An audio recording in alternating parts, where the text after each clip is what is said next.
وزين إيماننا بالأنوار الأحاديث والقرآن أرسل رسوله بالهدى ودين الحق ليظهره على الدين كله ولو كره المشركون أما بعد صلى الله على النبي الكريم وعلى آله وصحبه وأهل بيته ومن تبعهم أجمعين. أعوذ بالله من الشيطان الرجيم. بسم الله الرحمن الرحيم.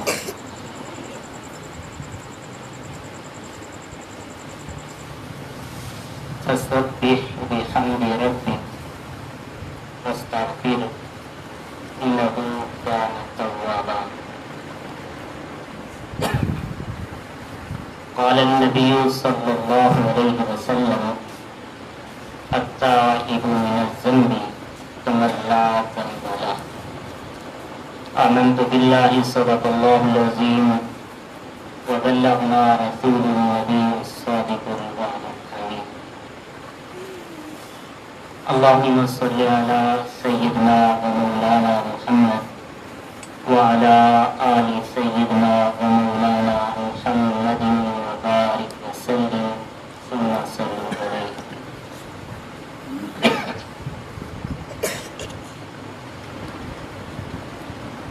مسجد نبوی میں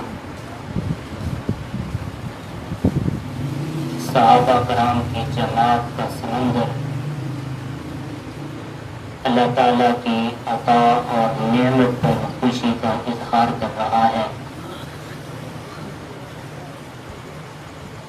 یقیناً فتح حاصل ہوگی، اللہ رب العزت کی نصرت آئے گی، پیغمبر علیہ السلام کا دین متین چار جائے عالم میں پھیل جائے گا، لوگ گروہ کے گروہ یعنی فوجوں کی تعداد میں اللہ کے دین میں داخل ہو رہے ہوں گے. اتنی بڑی نصرت کا وعدہ دیکھ کر صحابہ خوشی سے جھوم رہے تھے. اسی اثناء میں مسجد نبوی کے کونے میں ایک دیوانہ آنسو بہا رہا تھا.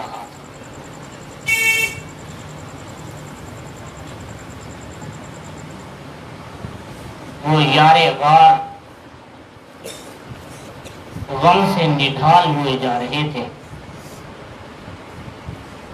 کسی نے آگے بڑھ کر پوچھا، حضرت آج تو خوشی کا موقع ہے، رب العالمین نے اتنی بڑی نصرت کا وعدہ فرما دیا ہے، تو ہمیں تو خوش ہونا چاہیے کہ جائے کہ آپ خوش ہوں، آپ تو رو رہے ہیں. اس رفیق پیغمبر نے، رازدار نبوت نے ارشاد فرمایا کہ یہی جو وعدہ ہے، یہی وعدہ مجھے رونے پہ مجبور کر رہا ہے.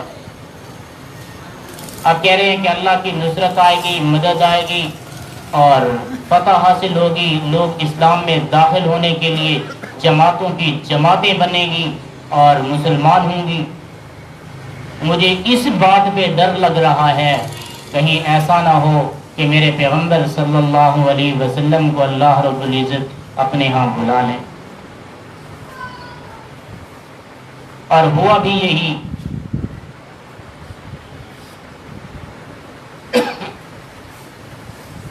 کہ اس زمانے میں، اسی عرصے اور مہینے میں اللہ رب العزت نے فیصلہ فرما ہی لیا اپنے محبوب کو اپنے پاس بلوانے کا.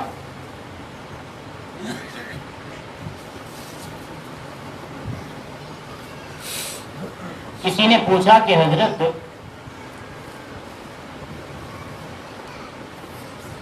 اگر یہ ڈر ہے کہ اللہ اپنے محبوب کو اپنی طرف بلا لے تو پھر یہ مدد کا وعدہ کیوں؟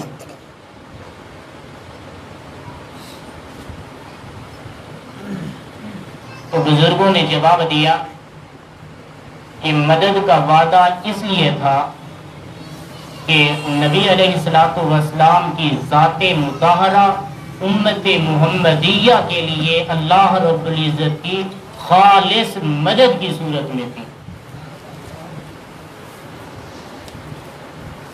تو اللہ رب العزت کا یہ قانون ہے کہ کسی بھی انسان کو دو اندھیروں میں جمع نہیں کرتا۔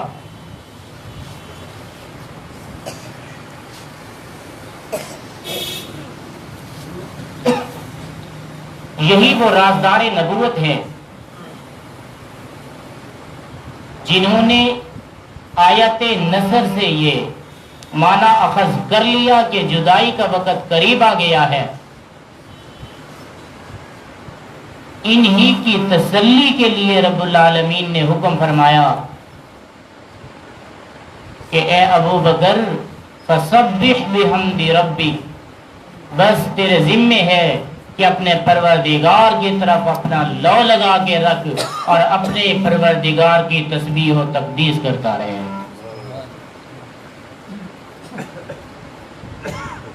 اور فرمایا واستغفر، کہ استغفار بھی کر، استغفار کرو۔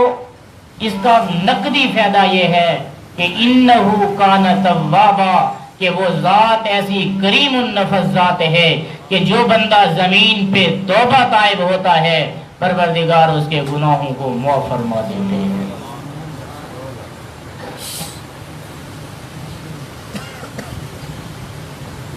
جب آدمی کی اللہ رب العزت سے یاری کمزور پڑ جائے، وہ عبادت میں ناقص ہو، ریاضت میں ناقص آ جائے، یا کوئی اور نقص ایسا پیدا ہو کہ جس سے پروردگار کے ساتھ معاملات میں کمی پیدا ہو جائے، تب آدمی کو چاہیے کہ وہ استغفار کی طرف متوجہ ہو۔ اور اللہ رب العزت جو بندہ زمین پہ استغفار کرتا ہے پروردگار اسے محبت فرماتے ہیں۔ ان اللہ یحب التوابین، جو توبہ کرنے والے ہیں اللہ رب العزت ان سے محبت کرتے ہیں۔ ایک طرف جدائی کا یہ صدمہ ہے کہ سیدہ فاطمہ الزہرا رضی اللہ تعالی عنہا ارشاد فرماتی ہے مجھے حیرت ہے ان ہاتھوں پہ کہ کس طرح ان ہاتھوں نے محبوب علیہ الصلوۃ والسلام کو لحد مبارک میں اتارا اور لحد کو بند کر دیا۔ آپ نے دیکھا آسمان کی طرف، فرمایا اے آسمان کے سورج، جو صدمہ فاطمہ کے دل پہ محبوب کی جدائی کا آیا ہے، اگر یہی صدمہ تیرے دل پہ آتا تو تو کب کا بے نور ہو چکا ہوتا۔ اتنی بڑا صدمہ محبوب کی جدائی کا۔ دوسری طرف رب العالمین نے حکم فرمایا بس اللہ رب العزت کی تعریف و تقدیس کو بیان کیا جائے اور اس کے سامنے توبہ کا دامن دراز کیا جائے، اور پھر فائدہ یہ ہے کہ اللہ اس کے گناہوں کو معاف فرمائیں گے۔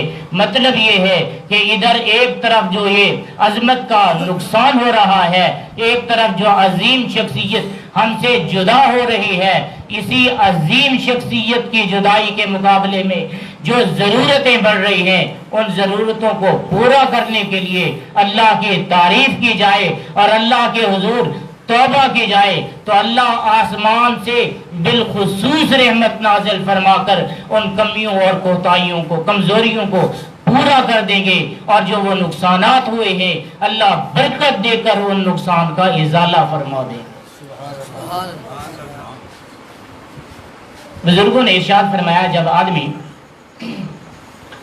گناہوں کی طرف میل ہوتا ہے تو ان آدمیوں پہ جو سب سے پہلا نقصان زمین پہ اترتا ہے وہ ہے کہ اللہ رب العزت اور اللہ کے پیغمبر صلی اللہ علیہ وسلم سے دوری۔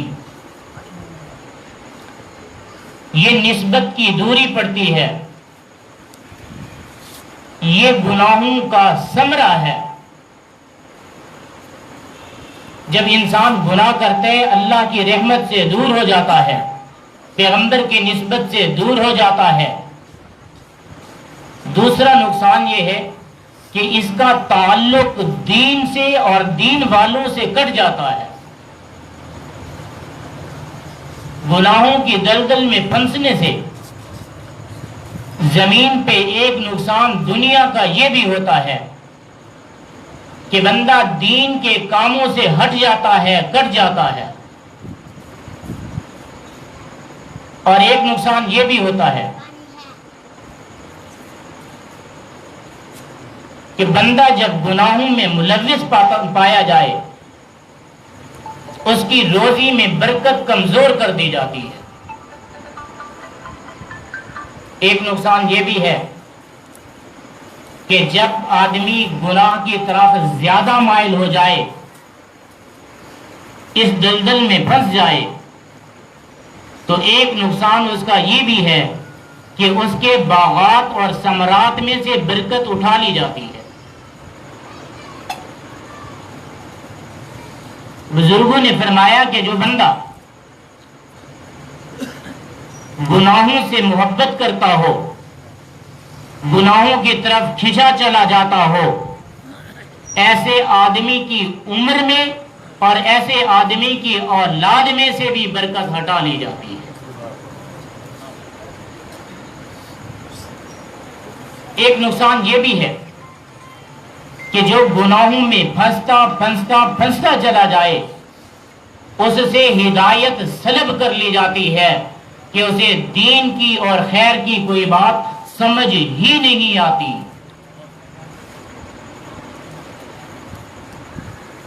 ایک نقصان یہ بھی ہے کہ جب بندہ گناہوں میں پھنس جاتا ہے، گناہوں سے محبت کرتا ہے، گناہ کے دلدل میں جو پھنس جاتا ہے، ایسے آدمی پہ ایک خسارہ یہ بھی ہوتا ہے کہ اس کی دنیا کے ساتھ ساتھ اس کی آخرت بھی برباد کر دی جاتی ہے۔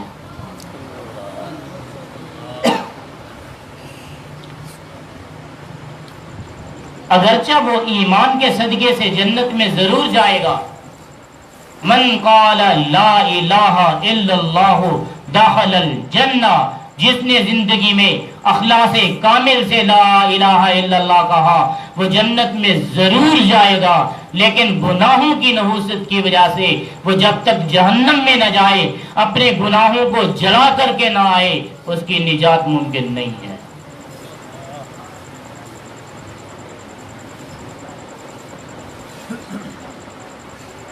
اور جو آدمی گناہ میں ملوث ہو، وہ اللہ کے ذکر سے کٹ جائے، تو ایسا آدمی قیامت کے روز اندھا کھڑا ہوگا۔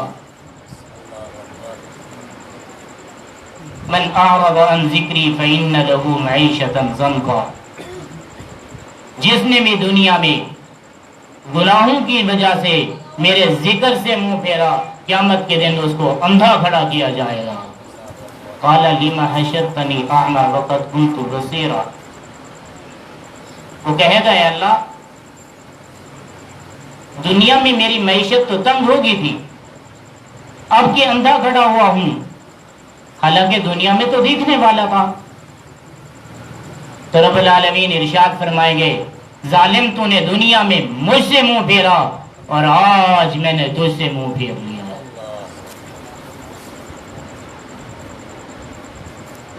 تو برکات کی کمزوری کا سبب گناہ ہے، دین سے دوری کا سبب گناہ ہے، ذکر سے دوری کا سبب گناہ ہے، اولاد میں نا اتفاقی کا سبب گناہ ہے، معیشت کی خرابی کا سبب گناہ ہے، معاشرت کی خرابی کا سبب گناہ ہے، اور کاروبار میں نقصان کے سبب گناہ ہے، باغات ثمرات میں کمزوری کا سبب گناہ ہے، اور جہنم میں داخلے کا سبب بھی گناہ ہے، اور محشر کے روز شرمندہ کھڑے ہونے اور پسینے میں شرابور ہونے کا سبب بھی گناہ ہے۔ تو روز اول سے ہمیں حکم دے دیا گیا فسبح بحمد ربک، اپنے رب کی تعریف اور تقدیس میں لگ جاؤ. وہ نماز کی صورت میں، وہ قرآن کی صورت میں، حج و عمرے کی صورت میں، درس و تدریس کی صورت میں، ذکر و اذکار کی صورت میں، اور جتنی معاملات دینیہ ہیں ان دینی معاملات میں لگ جاؤ، اللہ کی تسبیح اور تقدیس کرتے رہو.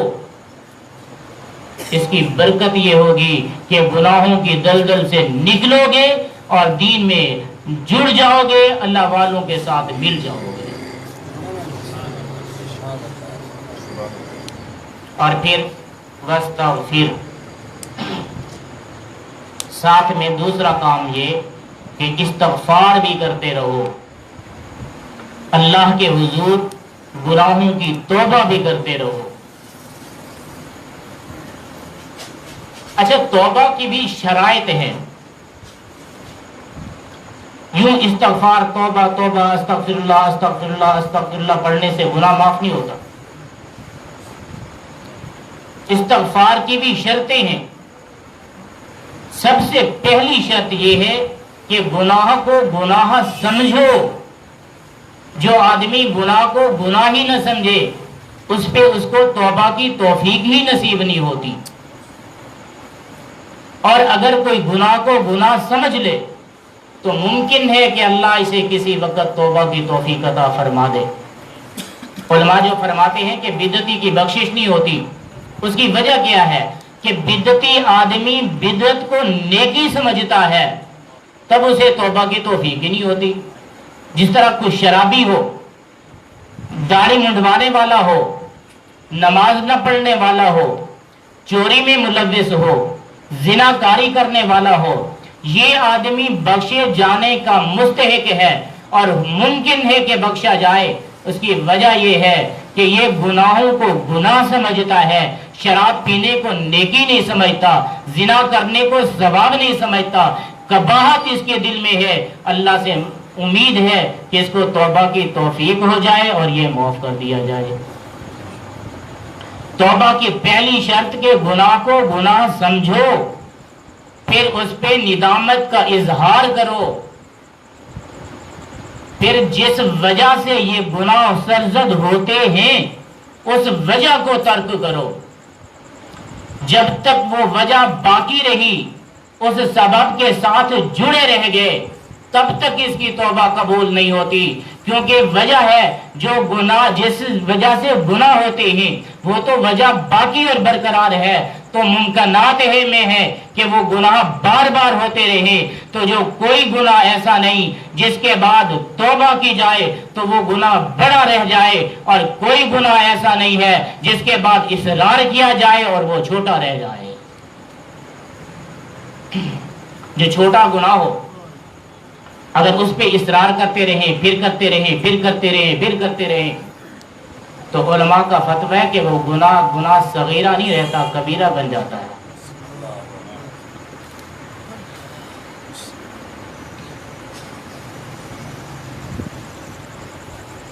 تو جو گناہ کبیرہ ہوتا ہے، اگر اس گناہ پہ بندہ نادم ہوتا رہے تو یہ ندامت بھی گناہوں کو کھا جاتی ہے. اسی ندامت کی وجہ سے بندے کی بخشش ہو جاتی ہے.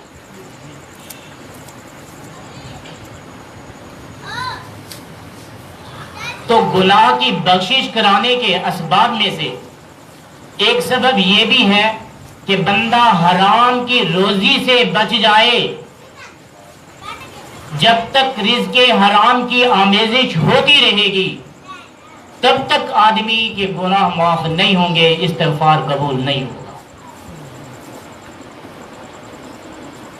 توبہ استغفار کے لیے لازم ہے کہ رزق حلال ہو، اور یہ بھی لازم ہے کہ صدق مقال ہو.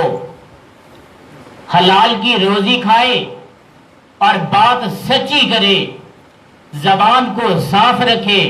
جس کی روزی میں حرام کی آمیزش ہو گئی، جس طرح آدمی کے پاس 200 کلو دودھ ہو، اس میں ایک قطرہ پیشاب کا یا شراب کا ڈالے تو بتائیے کتنے دودھ پلید ہوگا؟ سارا؟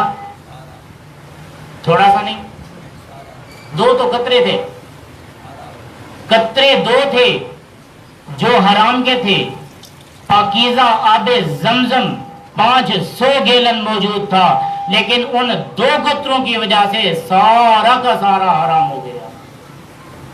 اسی طرح آدمی کے پاس 10 لاکھ روپیہ حلال کا تھا، اس میں 1 روپیہ حرام کا، چاہے رشوت کی صورت میں، ظلم کی صورت میں، زنا کی صورت میں، سود کی صورت میں، یا کسی بھی وجہ سے 1 روپیہ حرام کا مل گیا تو یہ سارا رزق برباد ہو جائے گا.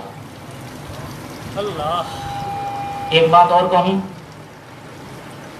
ایک آدمی کے 10 ساتھی دیانتدار، ایماندار، محبت کرنے والے، شریعت پہ عمل کرنے والے، سنتوں پہ عمل کرنے والے ہوں، ان میں سے ایک آدمی حرام کا شامل ہو جائے تو پھر کیا ہوگا؟ جس طرح حلال پاکیزہ دودھ میں 1 قطرہ حرام کا شامل ہوا، سارا دودھ ناپاک ہو گیا. جس طرح 10 لاکھ روپے میں 1 روپیہ حرام کا شامل ہو گیا، 10 لاکھ روپیہ برباد ہو گیا ہے، اس طرح جماعت قدسیہ میں بھی اگر ایک آدمی حرام کا شامل ہو جائے تو سارا تعلق برباد ہو جاتا ہے. میں نے پوچھا تھا سیدی غلام یاسین شاہ صاحب رحمۃ اللہ علیہ سے، حضرت لوگ تو اتنے بڑے بڑے دعوے کرتے ہیں بیعت کرنے کے لیے، اور زورے زورے کھینچ کھینچ کے بیعت کرتے ہیں، آپ بیعت کرنے سے ڈرتے ہیں کیوں؟ پر میں اس لیے ڈرتا ہوں کہ میرا ان پر حق ہے تو ان کا بھی مجھ پر حق ہے. کہیں ایسا نہ ہو کہ کوئی بندہ میری وجہ سے بخشا جائے یا میں کسی کی وجہ سے بخشا جاؤں. یہ بھی ممکن ہے، اور یہ بھی ممکن ہے کہ میرے تعلق میں سے ایک آدمی ایسا ہو جس کی بخشش واقع نہ ہو اور اس کی وجہ سے میں بھی پکڑا جاؤں. تو رزق حلال میں حرام کی آمیزش ہو جائے تو بھی دعا قبول نہیں ہوتی، اس طرح تعلقات میں حرام کی آمیزش ہو جائے تو بھی دعا قبول نہیں ہوتی اور استغفار قبول نہیں ہوتا. میرے اور آپ کے محبوب صلی اللہ تعالی علیہ وسلم نے ارشاد فرمایا، حدیث مبارک کا مفہوم ہے، آدمی دعا کرتا ہے یا رب یا رب یا رب کہتا ہے، پھر اس کی دعا کیسے قبول ہو؟ مطعم حرام و لباس حرام یقول یا ربی یا ربی، جبکہ اس کا کھانا بھی حرام کا ہے، کپڑے بھی حرام کے ہیں، پھر وہ کہے یا ربی تو اس کی دعا پھر بھی قبول نہیں ہوتی. تو گناہ کو گناہ سمجھو، پھر اس پہ ندامت کا اظہار کرو، پھر وہ گناہ جس وجہ سے ہوا وہ وجہ ترک کرو، پھر جس روزی کی وجہ سے گناہ کی طرف میلان ہوا اس روزی کو بدلو، پھر گناہ آئندہ نہ کرنے کا پختہ عزم کرو، پھر اس کے بعد اللہ سے معافی مانگو. تو ان اللہ کان توابا، اللہ وہ عظیم ذات ہے کہ گناہ گار کے گناہ پر شرمندہ ہونے کے بعد، ندامت ہونے کے بعد وہ جب استغفار کرتا ہے تو اللہ اس کے استغفار کو قبول کر کے مغفرت کا اعلان کر دیتے ہیں.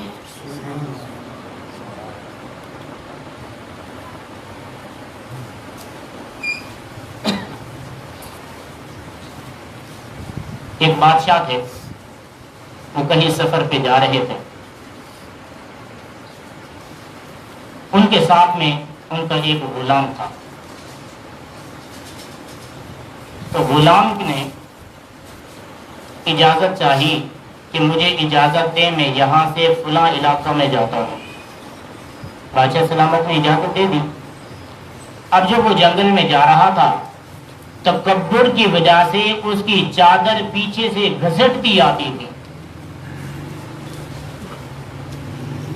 تو اسی جنگل میں کوئی ایک درویش صفت بیٹھا تھا. اس نے کہا، اوے بابا، ایک مشت خاک کو، مٹی کی ایک مٹھی کو اتنا غرور کیوں ہوا ہے؟ وہ کہنے لگا تجھے پتہ نہیں ہے میں ایک بادشاہ کا غلام ہوں اور ایسا غلام ہوں کہ بادشاہ کو مجھ پہ ناز ہے، فخر ہے۔ آپ نے فرمایا پھر؟ وہ کہنے لگا میرا بادشاہ مجھ پہ اتنی اعتماد کرتا ہے، جب وہ سوتا ہے پہرا میں دیتا ہوں، جب اسے بھوک لگتی ہے کھانا میں دیتا ہوں، جب اسے مشورے کی ضرورت ہوتی ہے تو مشورہ میں دیتا ہوں۔ اس درویش نے پوچھا اچھا یہ بتا اگر تجھ سے کوئی غلطی سرزد ہو جائے تو اس پہ وہ کیا کرتا ہے؟ اس نے کہا ہاں جب مجھ سے غلطی ہوتی ہے تو مجھے 10 کوڑے مارتا ہے، 10 کوڑے مارتا ہے۔ آپ نے فرمایا پھر جا بھاگ یہاں سے، تیرے بادشاہ سے تو میرا بادشاہ زیادہ کریم ہے۔ بھلا وہ کیسے؟ آپ نے فرمایا جب میں سوتا ہوں تو میرا بادشاہ میری حفاظت کرتا ہے، جب مجھے بھوک لگتی ہے تو میرا بادشاہ مجھے کھانا کھلاتا ہے، جب مجھے مشورے کی ضرورت پڑتی ہے تو میرا بادشاہ مجھے مشورہ دیتا ہے۔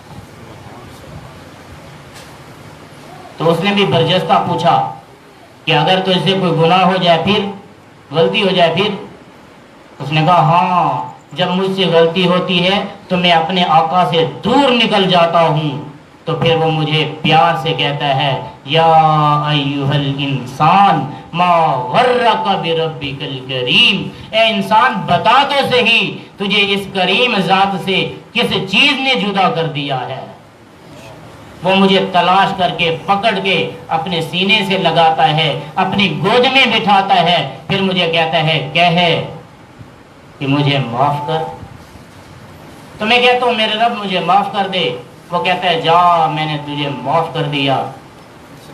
صرف معاف نہیں کیا، اور یہ گلاس پانی کا جام رحمت کا بھی لے لے، اس استغفار معافی کے صدقے میں صرف یہ جام رحمت نہیں ہے، جا وہ جو فلانا باغ ہے وہ بھی میں نے تیرے حوالے کر دیا ہے، اس میں جو نہریں بہتی ہیں میں نے وہ بھی تیرے حوالے کر دی ہے، اور تجھے بھی یہ باغات دیے ہیں، یہ سامان دیا ہے، ساتھ میں ہیرے سونا چاندی جواہرات کی گٹھڑی باندھ کر وہ بھی مجھے دیتا ہے، جا یہ بھی لے جا، اور پھر اور بھی دیتا ہے کہ جا یہ اپنے بچوں کو بھی دے دینا۔ اس نے کہا ایسا بادشاہ بھی ہے؟ وہ مجھے دکھا سکتے ہو وہ کون بادشاہ ہے؟ پر میں ہاں ہوا ربی اللہ، وہ میرا رب ہے۔ قرآن مجید میں سورۃ حضرت نوح علیہ السلام کی نصیحت کو قرآن مجید میں نقل کیا گیا ہے، حضرت نے پڑھ کے سنائی، پر میں پڑھا نہیں ہے تو نے سنا نہیں ہے۔ فَقُلْتُ اسْتَغْفِرُوا رَبَّكُمْ إِنَّهُ كَانَ غَفَّارًا، وہ حضرت نوح علیہ السلام اپنی امت سے کہتے تھے کہ اپنے رب سے توبہ کرو اور تمہارا رب تمہیں معاف کرنے والا ہے۔ یرسل السماء علیکم مدرارا، وہ آسمان سے رحمت کی برستی ہوئی بارش بھی بھیجتا ہے۔ یمددکم باموال، اور تیرے مال میں بھی برکت دیتا ہے، وبنین، اور تیری اولاد میں بھی برکت دیتا ہے، یجعل لکم جنات، تیرے لیے باغات بھی بناتا ہے، ویجعل لکم انہارا، اور تیرے لیے نہریں بھی بہا دیتا ہے۔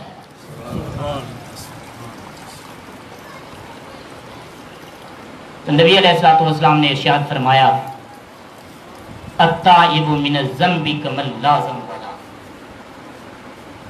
ہمارے وکیل صاحب بیٹھے ہیں، اگر کسی پہ یہ پرچہ کروا دیں پھر اس پہ صلح بھی ہو جائے تو کاغذات میں سے نام نہیں نکالے جاتے ہیں۔ آدمی گناہ کرے درج کیا جائے، لیکن اس کے بعد جب وہ توبہ کرے تو نام نہیں نکلنا چاہیے تھا، لیکن میرے محبوب نے فرمایا التائب من الذنب کمن لا ذنب له، گناہ گار نے جب توبہ کی ہے تو اس کے گناہ ایسے ہیں جیسے کہ اس نے کیے بھی نہ ہوں، یعنی کہ اس کے نامہ اعمال سے وہ گناہوں کی لسٹ ختم کر دی جاتی ہے تاکہ اس کا نام بھی گناہوں میں باقی موجود نہ رہے۔ کریم رب کا کتنا بڑا احسان ہے کہ ہم سے ایک نعمت ہٹا لی اور کتنی نعمتیں عطا فرمائی، اور ان تمام نعمتوں کے لیے ایک ہی شرط لگائی، فسبح بحمد ربک واستغفر، اپنے رب کی تعریف بھی بیان کرتے رہو اور توبہ بھی کرتے رہو۔ لیکن ہمارا حال کیا ہے؟ ہمیں توبہ نصیب بھی نہیں ہوتی۔ ایک جگہ میں نے ایسے بھرے مجمع میں کہہ دیا، میں نے کہا اللہ کی رحمت کو حاصل کرنے کا جو بہترین راز ہے وہ استغفار ہے۔ ہمیں چاہیے کہ ہم توبہ استغفار کریں۔ میں نے مجمع عام سے پوچھا کہ ہمیں توبہ کرنی چاہیے۔ ایک نوجوان کھڑا ہو گیا، اس نے کہا پیر سے ہی سر کوئی گناہ شناتا نہیں۔ میں نے کہا ظالم بیٹھ، یہ کہنا بھی گناہ ہے۔ معصوم الفطرت صرف اللہ کے پیغمبر اور رسول ہے، یا ان کے صدقے سے وہ بچے ہیں جو ابھی چھوٹی عمر کے ہیں۔ اللہ نے معصومیت کی فطرت ان میں بھی رکھی ہے۔ ان کے علاوہ کوئی آدمی بھی دعویٰ نہیں کر سکتا کہ وہ گناہ گار نہیں ہے یا معصوم الفطرت ہے۔ اور ایک معاملہ ہمارے ساتھ یہ ہے کہ ہم استغفار بھی کرتے ہیں، پھر بھی گناہوں میں بدمست رہتے ہیں۔ استغفار بھی کرتے ہیں، گناہوں میں بھی بدمست رہتے ہیں، پھر کہتے ہیں جی روزی میں برکت نہیں ہے، کاروبار نہیں ہو رہا، جناب شادی نہیں ہو رہی، اولاد اچھی نہیں ہے، اولاد بیمار ہو رہی ہے، اولاد وفادار نہیں ہے، فلاں سے قرضہ وصول نہیں ہو رہا، فلاں جگہ پہ ہمارا معاملہ صحیح نہیں ہو رہا۔ یہ معاملات ہیں، جبکہ ہم نے استغفار بھی کیا۔ مجھے ایک ساتھی آ کر کہنے لگا، کہتے ہیں میں روزانہ 1000 مرتبہ استغفار پڑھتا ہوں، پھر بھی معاملات خراب ہیں۔ میں نے کہا جناب غور کرو،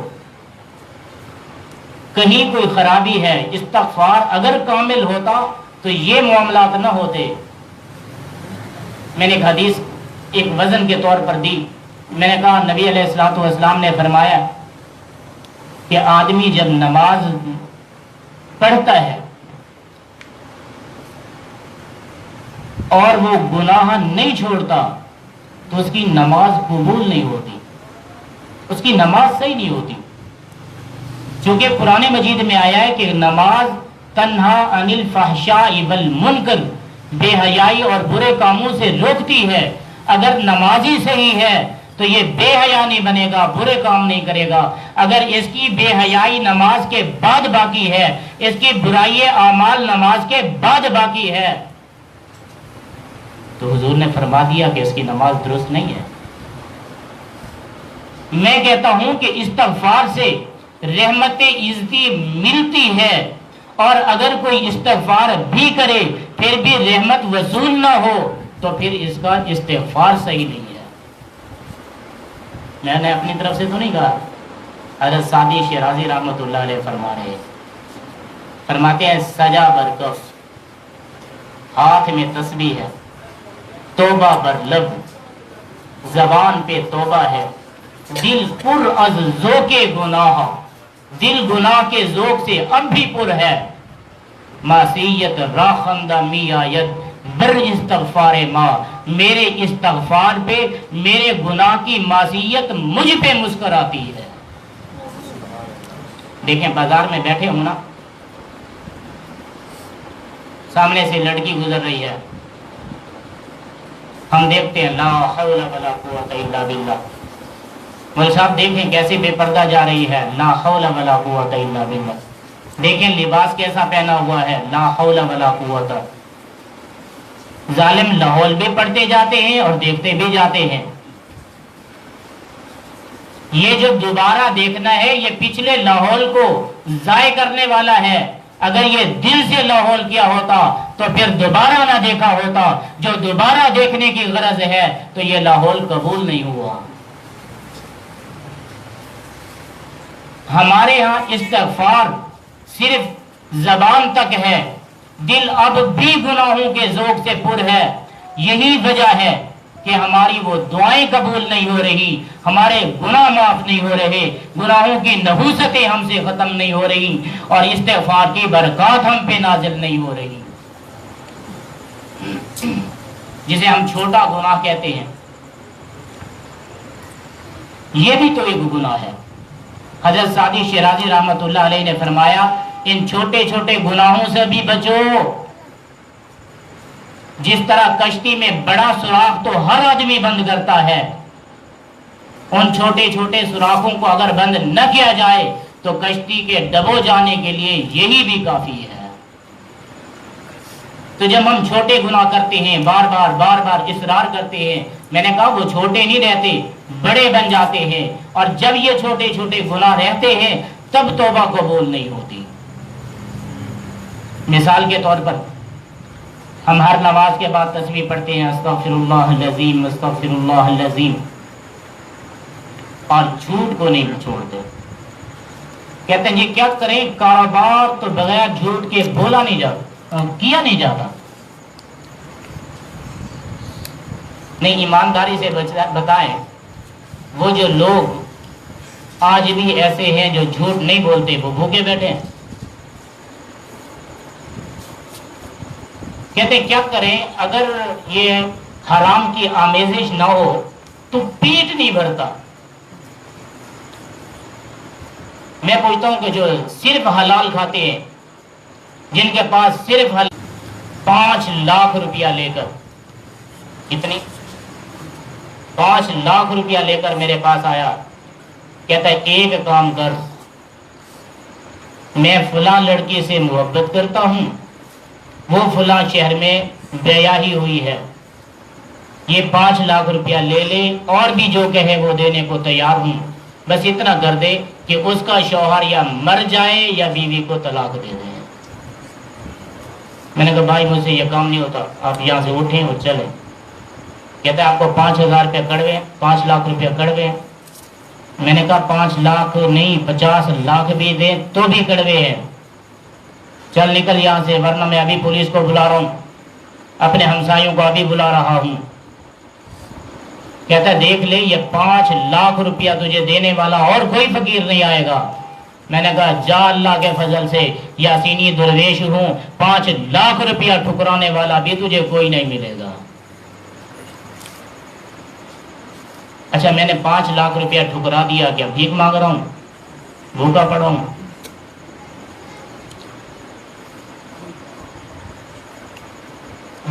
آدمی اپنا سب سے پہلے ذہن بدلے، گناہ کو گناہ سمجھے۔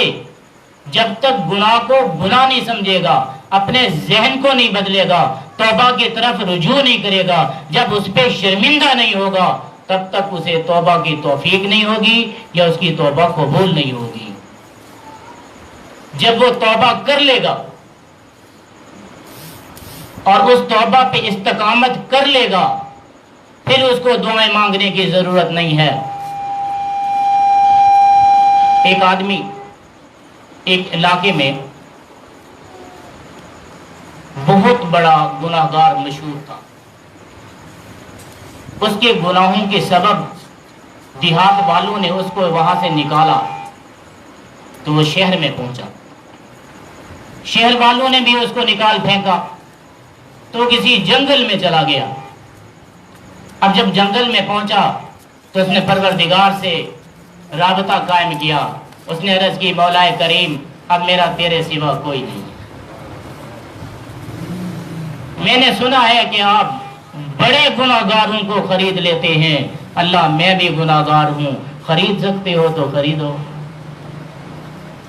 اس نے اللہ کے سامنے عاجزی کی، سچے دل سے توبہ کی، اور شام کو اس نے توبہ کی، درمیان رات میں وہ فوت ہو گئے تو اللہ رب العزت نے وقت کے پیغمبر جناب موسیٰ علیہ السلام کو حکم فرمایا فلاں جنگل میں میرا دوست فوت ہو گیا ہے، جاؤ میرے دوست کو غسل دو، کفن دو، جنازہ پڑھو، اور بستی شہر میں اعلان کر دو کہ جو آدمی بھی میرے اس دوست کا جنازہ پڑھے گا میں اس آدمی کی بھی بخشش کر دوں گا۔ ان اللہ یحب التوابین۔ اللہ توبہ کرنے والوں سے محبت فرماتے ہیں۔ اس سے بڑی بات کیا ہو؟ کسی سے خان محبت کرتا ہے، کسی سے چودھری محبت کرتا ہے، کسی سے وڈیرا محبت کرتا ہے، کسی سے افسر محبت کرتا ہے، کسی سے یہ وڈیرا شاہی محبت کرتا ہے، لوگ خوش ہوتے ہیں، اکڑتے پھرتے ہیں۔ اس آدمی کی کیا کمال ہو جو پھرتا زمین پہ ہو، اس سے محبت کرنے والا عرش برین پہ ہو۔ تو ہمارے اہل اللہ کا یہ پہلا سبق ہے، جب آدمی محبت کے اس مرکز میں آتا ہے، جب آدمی اہل اللہ کے پاس، اللہ والوں کے پاس اپنی اصلاح کے لیے آتا ہے، پروردگار کی محبت سیکھنے کے لیے خانقاہوں میں وہ آتا ہے، تو اہل اللہ سب سے پہلے اسے توبہ کرواتے ہیں، استغفار کرواتے ہیں، اور یہی توبہ نبی علیہ الصلوۃ والسلام نے بھی کروائی تھی۔ تو آج ہم سمجھنے کی کوشش کر رہے تھے کہ استغفار کتنی قیمتی امر ہے۔ امام حسین رضی اللہ تعالی عنہ سے جب آدمی اپنی اپنی غرض و غایات لے کر پیش ہوتے تھے تو حضرت رضی اللہ تعالی عنہ ان میں سے ہر ایک آدمی کے جواب میں اس کو استغفار بتا دیتے۔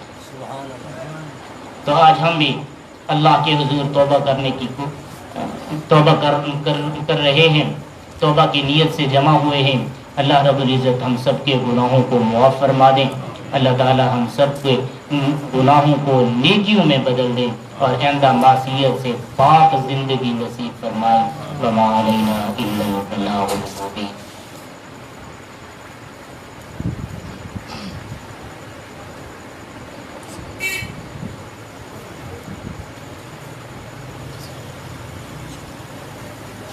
ایک ساتھی سوال کر رہا تھا کہ خانقاہ کسے کہتے ہیں؟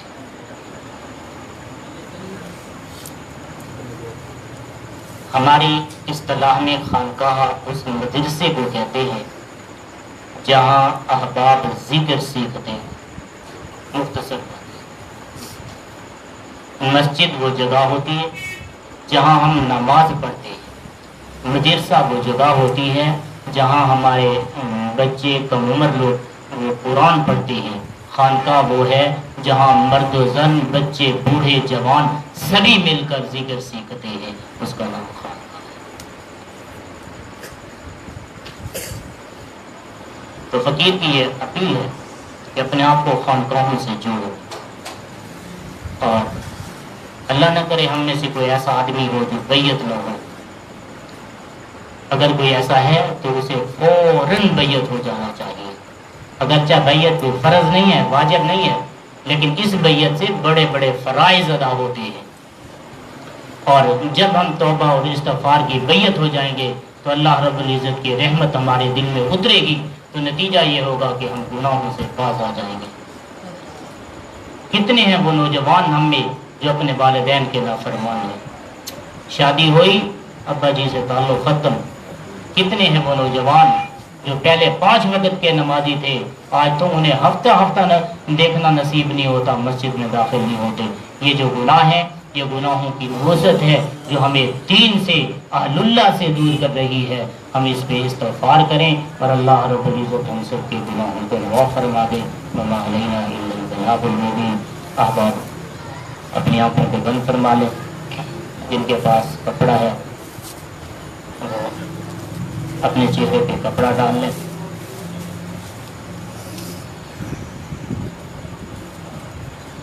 اپنے سر کو جھکا لیں اپنے پروردگار، اپنے دل کی طرف، اور دل کو جھکا لیں اپنے پروردگار کی طرف۔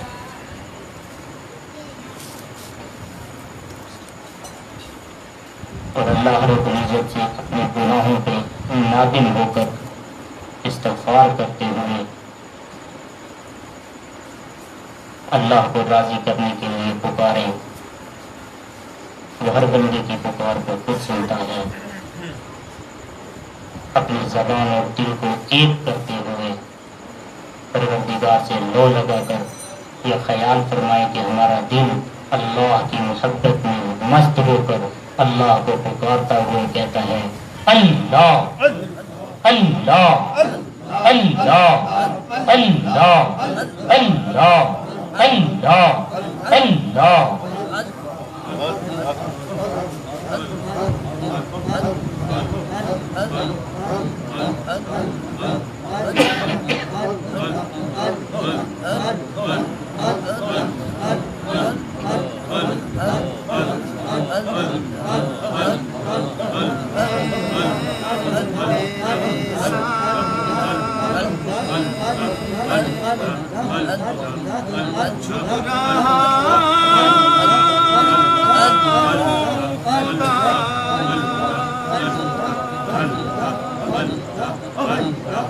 میرا کوئی نہیں اللہ تیرے سوا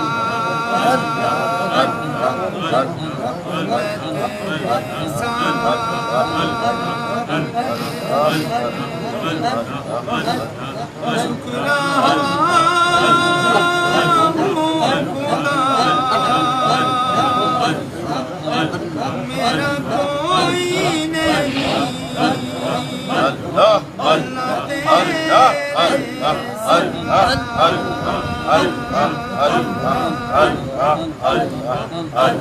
میں گناہگار ہوں میں سیاکار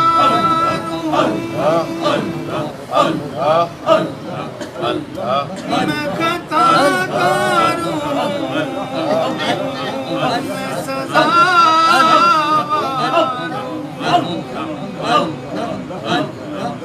سزاوار میں گناہگار ہوں میں سیاکار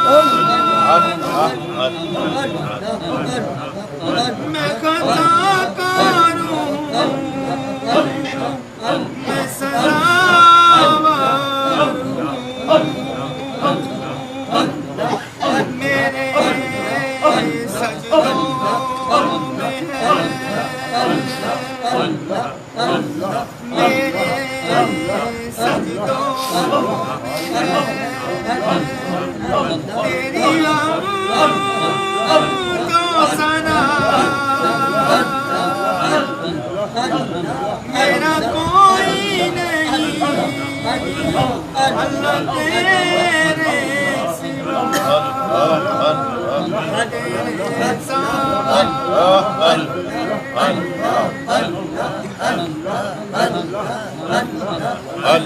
میری توبہ ہے توبہ اے میرے الہ مجھ گناہگار سے تو نہ ہونا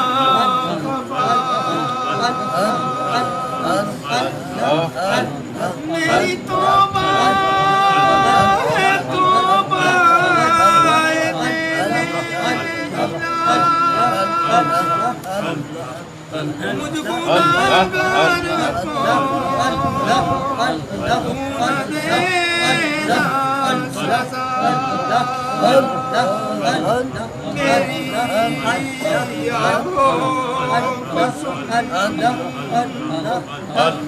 میری کو سن حاجت روا میرا کوئی نہیں اللہ تیرے سوا میں تیرے ساتھ جھکنا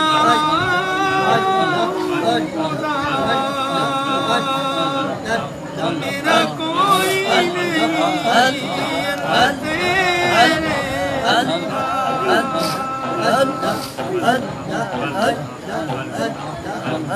میں تو غفار ہوں تو نے خود ہی کہا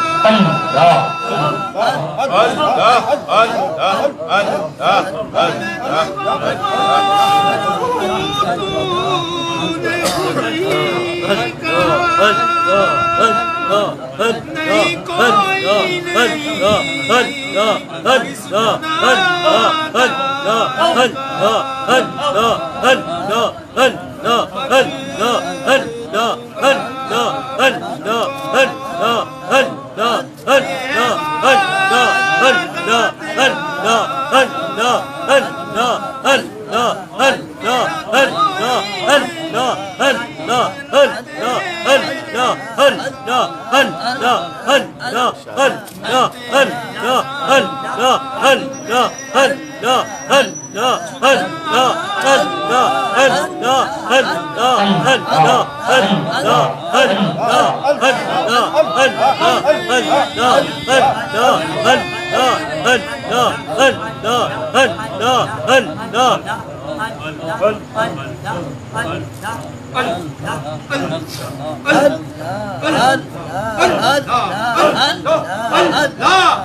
ہمارے حاضری کو اپنے بارگاہ میں قبول فرما لے۔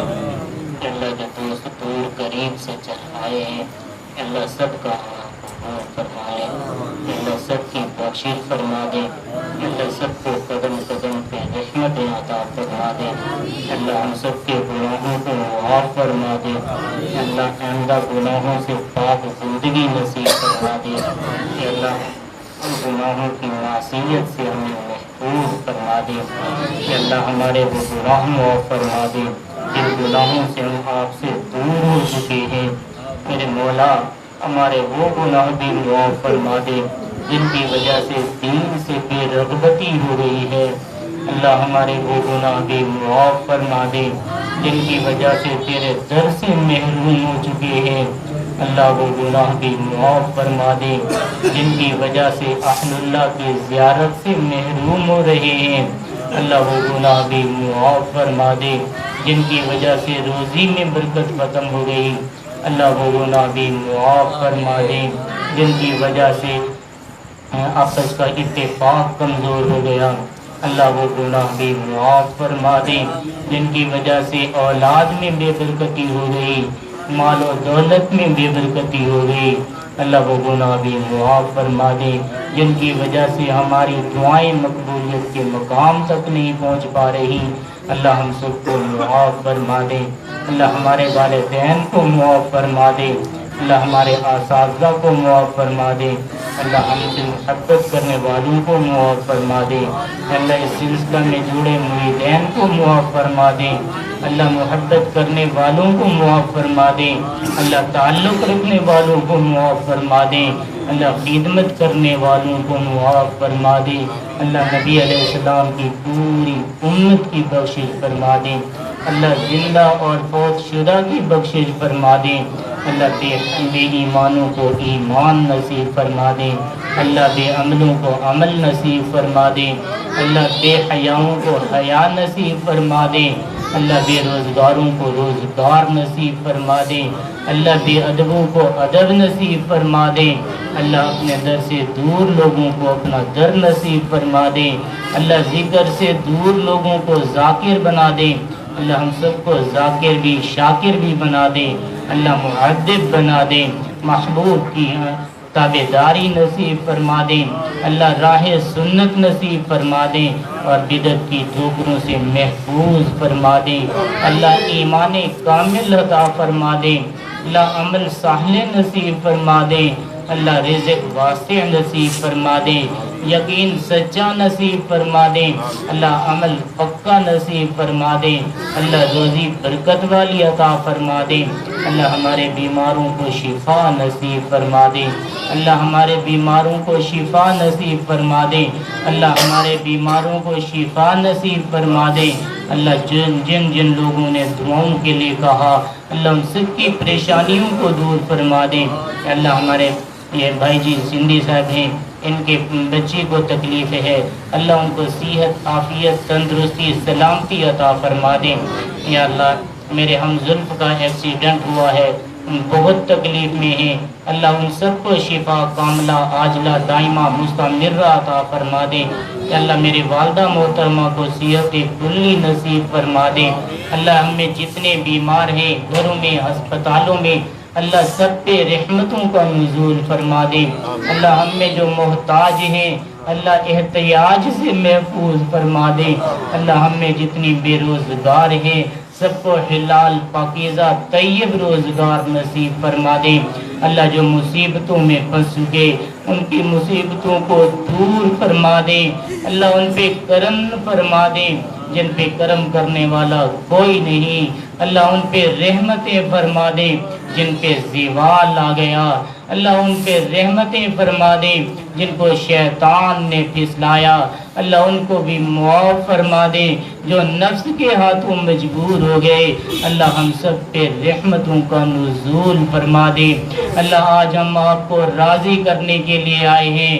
اللہ، توبہ کرنے کے لیے آئے ہیں اللہ، ہم اپنے گناہوں پہ نادم ہیں اللہ، توبہ کی درخواست کرتے ہیں اللہ، ہم سب کو معاف فرما دیں اللہ، ہم میں بچے بھی موجود ہیں، بوڑھے سفید بالوں والے بھی موجود ہیں اللہ، کسی کی آمین کو تو قبول فرما لیں اللہ، کسی کی دعا کو تو قبول فرما لیں اللہ، ہمارے ساتھ مستورات بھی آمین میں لگی ہوئی ہیں اللہ، ہماری مستورات کی دعاؤں کو قبول فرما لیں اللہ، کسی بے باک نوجوان کی جوانگی کو قبول فرما لیں اللہ، کسی بوڑھے کے آنسوں کو قبول فرما لیں اللہ، ہم نے جو کچھ مانگا ہمیں عطا فرما دیجئے اللہ، جو مانگنا چاہیے تھا ہماری ضروریات میں سے ہے نہیں مانگ سکے اللہ، وہ بھی ہم کو عطا فرما دیجئے اللہ، ہم سب کو بے یار و مددگار نہ فرمائیے اللہ، ہمیں دین میں دنیا میں ترقی نصیب فرما دیجئے اللہ، دنیا اور آخرت میں کامیابی نصیب فرما دیجئے اللہ، ناکامی سے محفوظ فرما دیں اللہ، بے عزتی سے محفوظ فرما دیں، بے ایمانگی سے محفوظ فرما دیں اللہ، ہم اپنے ایمان کو آپ کی طرف امانت رکھتے ہیں اللہ، جب وقت رخصت ہو تو ہمیں ایمان لوٹا دیجئے اللہ، بے ایمانگی کی موت سے بچا دیجئے اللہ، شہادت کی موت اور ایمان کا خاتمہ نصیب فرما دیجئے اللہ، جو ہم سے چلے گئے اس محفل میں نہیں ہیں، اس دنیا میں نہیں ہیں اللہ، ان کی بخشش فرما دیجئے، ان کے درجات کو بلند فرما دیجئے اللہ، ہمیں ان کے سامنے سرخروئی نصیب فرما دیجئے اللہ، حوض کوثر محبوب کے دستے مبارک سے نصیب فرما دیجئے اللہ، ہمیں محرومی سے بچا لیجئے اللہ، ذلت سے بچا لیجئے اللہ، بے عزتی سے بچا لیجئے کریم آقا، کرم نوازیوں کا معاملہ فرما دیجئے اللہ، اس عاجز سے جو محبت کرنے والے ہیں، خدمت کرنے والے ہیں، سرپرستی کرنے والے ہیں، تعلق رکھنے والے ہیں اللہ، سب کو اپنی شایان شان جزائے خیر نصیب فرما دیجئے اللہ، جن دوستوں نے دعاؤں کے لیے کہا تھا، اپنے مسائل بتائے تھے یا بتاتے رہتے ہیں، دعاؤں کا کہتے رہتے ہیں اللہ، میں سب کے لیے بھیک مانگتا ہوں اللہ، رحمت کی خیرات نصیب فرما دیجئے اللہ، جن گھروں میں جوان بچے بچیاں موجود ہیں ان کے لیے شریف اعلیٰ رشتے عطا فرما دیجئے اللہ جن کے رشتوں میں رکاوٹیں ہیں ان حاسدین کو دور فرما دیجئے، حاسدین کے حسد کو دور فرما دیجئے، اللہ ظالموں کو حاسدوں کو ہدایت نصیب فرما دیجئے، مولا جو ہدایت کے مستحق نہیں ان کو چن چن کے دفع دور فرما دیجئے، اللہ ہماری دعاؤں کو اپنے فضل سے قبول اور مقبول فرما لیجئے۔ مولا کریم نبی علیہ السلام سے لے کر آج تک جتنے اکابرین نے خیر کی دعائیں فرمائیں، اللہ ہر خیر میں سے ہمیں حصہ نصیب فرما دیجئے۔ اللہ جن شرور سے پناہ مانگے گئی اللہ ہر شر سے پناہ نصیب فرما دیجئے۔ اللہ ہماری دعاؤں کو اپنی رحمتوں سے قبول فرما لیجئے۔ وصلی اللہ علی النبی الکریم وعلی آلہ وصحبہ وآلہ بیتہ ومن تبعہم اجمعین برحمتک یا ارحم الراحمین لا